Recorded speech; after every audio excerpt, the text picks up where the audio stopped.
Hi guys, আজকে আমার কিচেনে নতুন একটা রেসিপি চিকেন বিরিয়ানি।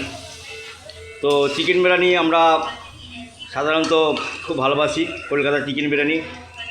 যে চিকেন বিরিয়ানিতে আলু ছাড়া ভালো লাগে না, আলু অবশ্যই চাই। আমি প্রয়োজন মতন এই 5খানা আলুকে গোটা গোটাভাবে এখন ভাজছি, আলাদাভাবে তুলে নেব। এবার এর জন্য একটা রেসিপি করে রেখেছি, চিকেন ম্যাগনেটিং করে রেখেছি নিয়মিত নুন মশলা দিয়ে।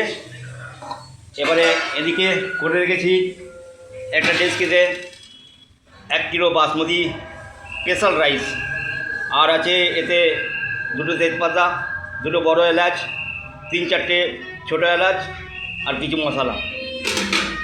আর এর মধ্যেখানে আছে বেরাস্তার জন্য পেঁয়াজের বেরাস্তা বানাতে হবে, টমেটোর আছে, মশলা আদা রসুন আছে, সমস্ত কিছু। তো আমার চ্যানেলে আপনাদের সমস্ত দর্শক শ্রোতাদের ভালোবাসা। তো যাই হোক, বিরিয়ানিটা করি, লাস্ট পর্যন্ত আপনাদের দেখাবো।